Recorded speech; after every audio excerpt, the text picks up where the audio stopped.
अब आप सभी न्यूज मित्रों ने एक कहावत जरूर सुनी होगी, उसकी बात करते हैं।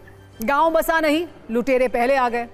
अब सोशल मीडिया पर ऐसी ही मीम्स उस हेल्थ और लाइफ इंश्योरेंस को लेकर वायरल हो रहे हैं जिसका प्रीमियम आप बीमा कंपनियों को पूरी ईमानदारी से देते हैं। हाल ही में सरकार ने हेल्थ और लाइफ इंश्योरेंस पर लगने वाले 18% जीएसटी को खत्म किया है। लेकिन अगर आपको ये लग रहा है कि अब स्वास्थ्य और जीवन बीमा पर कोई भी जीएसटी आपको नहीं देना होगा, तो ये आपकी गलतफहमी हो सकती है, क्योंकि आपके इस शुद्ध लाभ पर किसी की गिद्ध दृष्टि है। अभी तो आपको लाइफ और हेल्थ इंश्योरेंस पर जीएसटी वाली छूट मिलनी शुरू भी नहीं हुई है और आपके फायदे को उड़ाने के लिए गिद्ध पहले ही तैयारी कर चुके हैं। दरअसल इससे जुड़ी एक नई रिपोर्ट सामने आई है जो आपकी जीरो जीएसटी वाली उम्मीदों पर पानी फेर सकती है। ये रिपोर्ट है कोटक इंस्टीट्यूशनल इक्विटी रिसर्च की, जिसके अनुसार हेल्थ इंश्योरेंस पर जीएसटी खत्म होने का पूरा फायदा ग्राहकों को नहीं मिलेगा। अब बीमा कंपनियां ग्राहकों से 3 से 5% ज्यादा प्रीमियम वसूल सकती हैं। इनपुट टैक्स क्रेडिट न मिलने की वजह से बीमा कंपनियां प्रीमियम बढ़ा सकती हैं। बीमा कंपनियां अपने खर्च की भरपाई ग्राहकों से ज्यादा प्रीमियम लेकर करेंगी। मतलब यह हुआ कि बीमा कंपनियों की गिद्ध दृष्टि ग्राहकों को मिलने वाले फायदे पर टिक गई है और सरकार की राहत से 2 कदम आगे निकलकर इन बीमा कंपनियों ने ग्राहकों के शुद्ध लाभ में डाका डालने का प्लान तैयार कर लिया है, जिससे आपको कम प्रीमियम का थोड़ा लाभ तो मिलेगा, लेकिन पूरा नहीं। अब आपको ये बताते हैं कि आखिर इसमें पेच कहाँ है। सरकार तो आपको जीएसटी वाला पूरा फायदा देना चाहती है, लेकिन बीमा कंपनियां क्यों अपनी कैंची से उस फायदे को काटने के लिए तैयार बैठी हैं? इसका जवाब है इनपुट टैक्स क्रेडिट।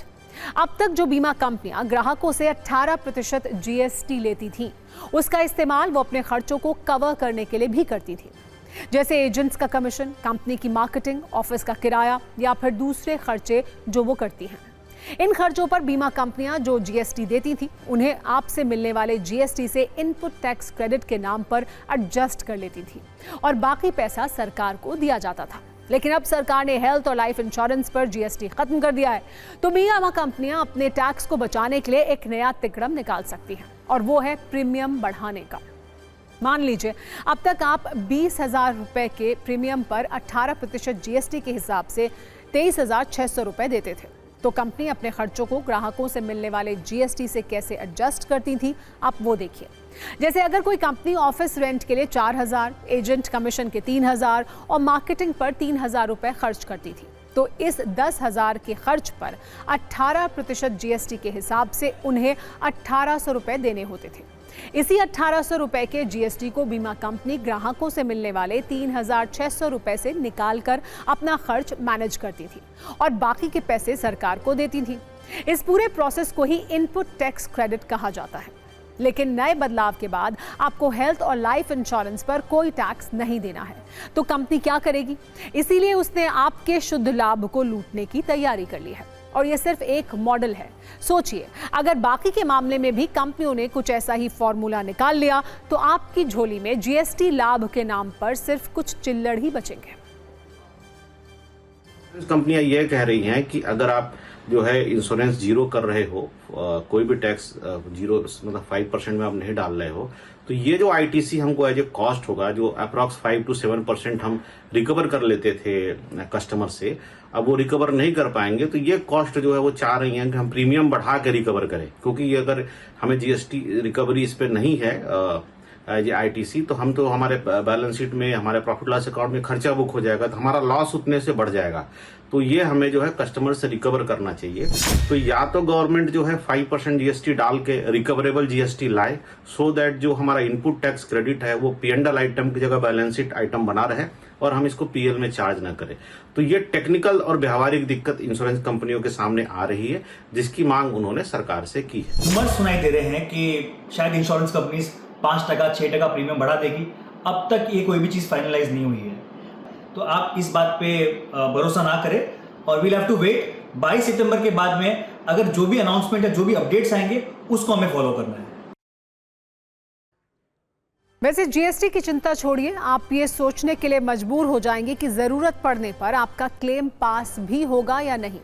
हाल ही में भारतीय बीमा नियामक प्राधिकरण यानी insurance regulatory and development authority of India ने क्लेम सेटलमेंट रेशियो पर एक रिपोर्ट जारी की थी, जिसमें बताया गया था कि हेल्थ या लाइफ इंश्योरेंस में कितना क्लेम पास किया जाता है और कितना रिजेक्ट हो जाता है।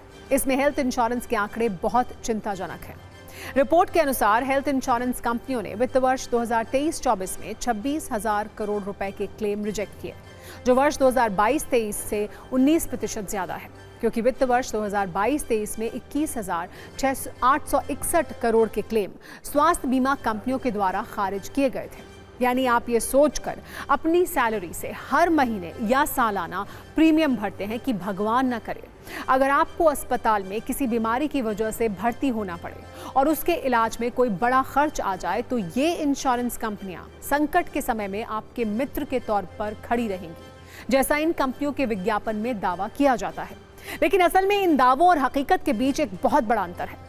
अब आपको बीमा कंपनियों की और सच्चाई भी दिखाते हैं। ये ऐसा मजाक है जो आपके साथ ही किया जा रहा है। रिपोर्ट के अनुसार बीमा कंपनियों द्वारा छप्पर फाड़ कलेक्शन जमा किया जा रहा है, धड़ाधड़ पॉलिसी पर पॉलिसी निकाली जा रही है, लेकिन जब क्लेम पास करने की बात आती है तो कई बार पॉलिसी धारकों को बड़े प्यार से सॉरी कह दिया जाता है कि क्लेम पास नहीं हो सकता। भारतीय बीमा नियामक प्राधिकरण के अनुसार 2023-24 में बीमा कंपनियों ने 36 करोड़ 51 लाख पॉलिसी जारी की, 11,19,000 करोड़ रुपए का प्रीमियम वसूला गया, लेकिन क्लेम सिर्फ 7,66,000 करोड़ रुपए के ही पास हुए, जबकि 3,53,000 करोड़ के दावे किसी न किसी वजह से खारिज कर दिए गए। यानी बीमा कंपनियां क्लेम रिजेक्ट करने में तो चैंपियन हैं, लेकिन आपके जीएसटी वाले शुद्ध लाभ पर उनकी नजर टिकी हुई है।